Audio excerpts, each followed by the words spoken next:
اب وہ آیت آ رہی ہے جو عورتوں کے گلے سے بڑی مشکل سے نیچے اترتی ہے، لیکن اگر اس کا پازیٹو پہلو دیکھا جائے تو یہ عورتوں کی عزت افزائی ہے اس آیت کے اندر۔ وہ سورۃ النساء کی آیت نمبر ہے 34،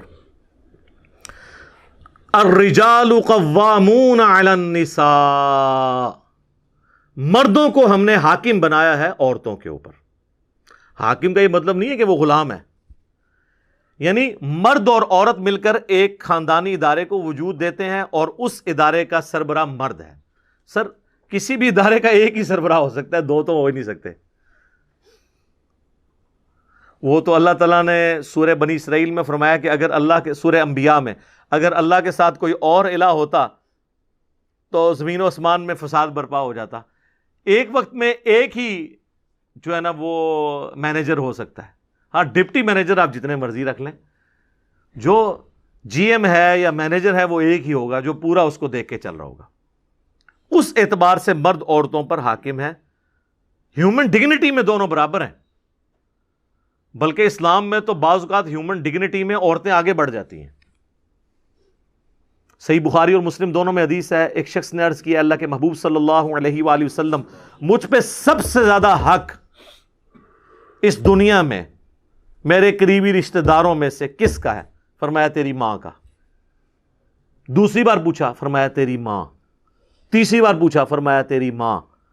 چوتھی بار فرمایا تیرا باپ۔ یعنی 4 حق میں سے پہلے 3 حق ماں کو، تو یہاں پہ تو عورت آگے نکل گئی۔ پھر سنن نسائی میں حدیث ہے، جنت تیری ماں کے قدموں کے پاس ہے، یعنی یہ نہیں ہے کہ وہ فزیکلی وہاں پہ، مراد ان کی خدمت سے۔ تو اب اس پہ باپ رونا شروع کر دے کہ جی عورت آگے نکل گئی، نہیں، ہیومن ڈگنیٹی میں برابر ہے۔ بعض جگہ پہ مرد کو اللہ تعالیٰ نے کسی معاملے میں اوپر کیا ہے اور کسی جگہ پہ عورتوں کو۔ خیر یہ ایک ڈیٹیل ٹاپک ہے، میری یوٹیوب پہ ایک ویڈیو ہے، تمام شادی شدہ اور غیر شادی شدہ لوگ وہ ویڈیو ضرور دیکھیں، وومنس رائٹس ان اسلام، انگلش میں لکھیں گے نا آپ، یا عورتوں کے حقوق، تو اس میں ایک اسلامی بہن کا سوال آیا تھا، اس کے جواب میں نے گفتگو کی تھی، ساری احادیث اس حوالے سے، قرآن کی آیات ڈسکس کی تھی۔ اس کی وجہ سے کافی مرد مجھ سے ناراض ہیں کہ ایک مردوں کے حقوق پہ بھی کوئی ویڈیو ریکارڈ کروائیں۔ تو چلیں یہ آج ہو گئی نا کہ مردوں کو اللہ نے عورتوں پر حاکم بنایا ہے، لیکن حاکم کا مطلب ہے کہ ان کی خالی پریویلیجز نہیں ہیں، رسپانسبلٹیز ڈال دی ہیں۔ یہاں پہ کوئی حاکم بنتا ہے وہ سمجھتا ہے کہ میں اب یہ سارے میرے غلام ہیں۔ حاکم کا تو مطلب ہے وہ پھنس گیا۔ امریکہ میں آپ دیکھ لیں وزراء کے لیے سیکٹری کا لفظ استعمال کرتے ہیں، وہ انہوں نے لفظ ہی ایسا ڈیوائز کیا کہ کسی دماغ میں خمار چڑھے ہی نہ، تو کسی کو چڑھتا بھی نہیں وہاں پہ، جوڈیشری بھی آزاد ہے۔ تو یہاں اللہ تعالیٰ فرما رہا ہے مرد عورتوں پر حاکم ہے، بما فضل اللہ بعضهم علی بعض، اس فضیلت کی وجہ سے جو اللہ ہی نے بلٹ ان بعض کو بعض پہ دی ہے، وبما انفقوا من اموالہم، اور بسبب اس کے کہ وہ اپنی عورتوں پہ مال بھی تو خرچ کرتے ہیں، یعنی عورتوں کی خدمت کرنے کی وجہ سے مردوں کا درجہ ہے۔ یہ بھی اسپیکٹ ہے نا سوچنے کا۔ مردوں کا درجہ یہ ہے کہ اپنی عورتوں کی خدمت کریں۔ یہاں تو ہمیں صرف بتایا جاتا ہے نا ماں باپ کی خدمت کریں، اور ماں باپ بتاتے ہیں کہ جی ہماری خدمت کرو، اور بیویاں کہتی ہیں ہماری خدمت کرو، ماں باپ کو چھوڑ دو۔ ہر کوئی اپنے اپنے حق کی بات کرتا ہے۔ تو اللہ تعالیٰ فرما رہا ہے کہ عورتوں پر چونکہ ان کے خامند خرچہ کرتے ہیں، اس وجہ سے بھی ان کو ان کے اوپر پرائورٹی حاصل ہے۔ جان کی امان پاؤں تو عرض کروں کہ آپ بھی تو اپنے علماء پہ خرچہ کرتے ہیں، لیکن حاکم وہ بنے ہوئے ہیں۔ ہونا تو چاہیے کہ وہ آپ ان کو اگر پوچھیں بھرے مجمع میں کہ سر یہ ایسے کیوں ہیں، تو وہ آپ کو جواب دے ہوں، نہ کہ یہ کہیں کہ آپ ذرا کمرے میں تشریف لے آئیں۔ یہ تو نہیں ہونا چاہیے نا، تقریراں کر دو باہر، سوال پوچھو تو کہنے اندر۔ تو اللہ تعالیٰ فرما رہا ہے کہ چونکہ وہ خرچ کرتے ہیں تو یہ ایک اللہ تعالیٰ نے ان کو، اور اللہ نے فرمایا یہ ہم نے بعض کو بعض پہ فضیلت دی ہے، تو یہ اللہ کو کوئی چیلنج نہیں کر سکتا، یہ مورل لاز اللہ کے بنائے ہوئے ہیں۔ اور ان انٹینشنلی پوری دنیا ان قوانین کو مانتی ہے، چاہے جتنا مرضی ڈھنڈورا پیٹے۔ مثلا آج تک کبھی اولمپکس کی گیمز کے اندر آپ نے مردوں کی دوڑ عورتوں کے ساتھ دیکھی ہے؟ مردوں کی ہاکی کی ٹیم کا میچ عورتوں کی ہاکی کی ٹیم کے ساتھ دیکھا ہے؟ عورتوں کا عورتوں کے ساتھ ہوتا ہے نا. کیوں؟ سر یہ سب مانتے ہیں کہ وہ ون سائیڈڈ ہو جائے گا, عورت کمزور ہے مرد کے مقابلے پہ. تو یہ تو سب مانے میں ہے. اور جب اسلام یہ بات کرتا ہے, کہتے ہیں اسلام عورت کے حقوق چھینتا ہے, وہ لوگ یہ اسلام کے اوپر تان کر رہے ہیں جنہوں نے عورت کو کموڈٹی بنایا ہوا ہے. بلیڈ کے اشتہار میں بھی عورت دکھاتے ہیں. عورت کو انہوں نے ایک کموڈٹی کے طور پر, نمائشی طور پر, کوئی عزت نہیں ہے. دیکھ لیں اولڈ ایج ہومز بنے ہوئے ہیں یورپ میں اور امریکہ کے اندر. یہاں تو جو عورتیں بوڑھی ہوتی ہیں تو خاندان میں ان کی رسپیکٹ بڑھ جاتی ہے. اس طرح کی عزت کہاں ملے گی؟ تو اسلام نے تو عورت کو عزت دی ہے. عورت کی یہ عزت ہے کہ آپ اسے جو ہے وہ بے پردہ کر کے تو پبلک کے سامنے پیش کرنا شروع کر دیں. یہ تو اس کو ایک کموڈٹی بنانے والی بات ہے. اور ہمارے لوگ بھی متاثر ہو جاتے ہیں ون سائیڈڈ بات سن کے. میں کہتا ہوں جی سب کانٹیننٹ کی جو عورتیں ہیں نا جی, یہ تو ملکہ برطانیہ وہ لائف نہیں انجوائے کر رہی جو یہ کر رہی ہیں. اس طرح کے مخلص مرد تو ملتے ہی نہیں کسی کو. اس لیے آپ دیکھتے ہیں نا آئے دن فیس بک پہ باہر سے عورتیں یہاں شادی کرنے کے لیے آئی ہوئی ہیں, اور یہاں پہ بھی پھر بعض لوگ اس کو مس یوز بھی کر لیتے ہیں. ادھر تو مخلص عورتیں بھی مل جاتی ہیں اکثریت, اور مرد بھی. اور یہ ساری ہمارے ریلیجن کی برکت ہے. یہاں پہ عزت ہے, ٹھیک ہے, رسپیکٹ ہے, خاندانی سسٹم ٹوٹا نہیں ہے. تو یہ اللہ طرف ہمارا, یہ ہم نے فضیلت دی ہے. اور میں نے بتایا یہ مانی تو سب نے ہوئی ہے. ٹھیک ہے, وہ کہتے ہیں جی فلاں عورت آپ دیکھیں وہ اتنے مردوں کو پیچھے چھوڑ گئی. سر ایک آدھ سے نہیں ہوتا یہ طریقہ. گورے پھر اپنے آپ سے خود سیکھیں. جب انالیسس کیا جاتا ہے نا تو پھر آپ نے ڈیٹا اکٹھا کرنا ہوتا ہے, اور ڈیٹا اکٹھا کرنے کے بعد آپ نے ایک رزلٹ پہ پہنچنا ہوتا ہے کہ میجورٹی کیس میں کیا ہوتا ہے.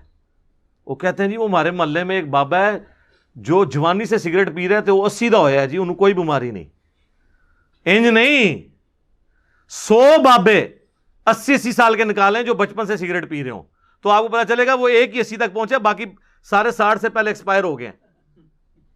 ایک چیز کو دیکھ کے ڈیٹا نہیں بنتا کہ آپ ایک کو کنسیڈر کر کے. تو اس طرح آپ اگر کوئی بے نظیر بھٹو کی مثال دے کے تو یہ کہ پاکستان کی ساری عورتیں اتنی انٹیلیجنٹ ہوتی ہیں, نہیں.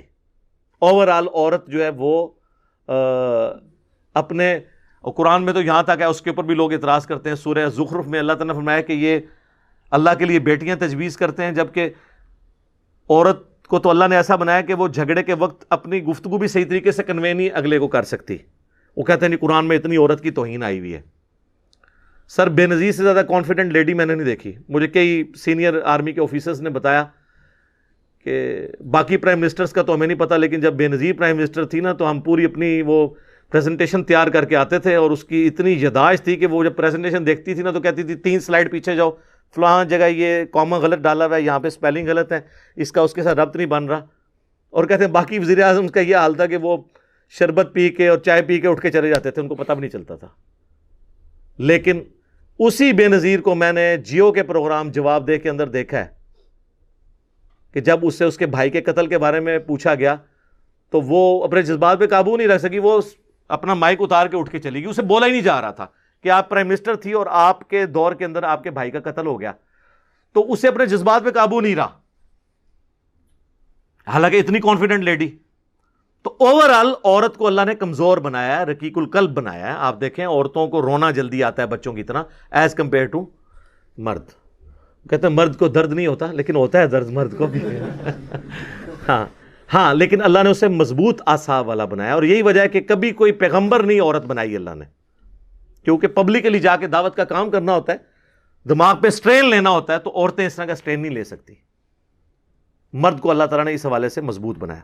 باقی عورتوں کی جو ذمہ داری ہے وہ ساتھ اللہ نے فرما دی, فَالصَّالِحَاتُ قَانِتَاتٌ حَافِظَاتٌ لِلْغَيْبِ بِمَا حَفِظَ اللَّهُ.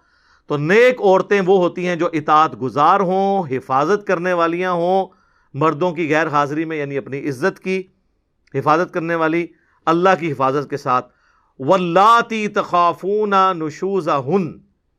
اور اگر تمہیں کسی عورت سے نافرمانی کا اندیشہ ہو فَعِظُوهُنَّ وَاهْجُرُوهُنَّ، تو پہلے انہیں نرمی سے سمجھاؤ، پھر انہیں الگ کر دو، فی المضاجع، اپنے بستروں سے، وَضْرِبُوهُنَّ، اور پھر بھی باز نہ آئے تو ان کو مار بھی سکتے ہو، لیکن مارنا یہ نہیں کہ وحشیوں کی طرح مارنا ہے، جس طرح ایک چھوٹے بچے کو تھوڑی تنبیہ کے لیے مارنا ہے، اس پہ چہرے پہ نہیں مارنا، جسم پہ نشان نہیں پڑنا چاہیے۔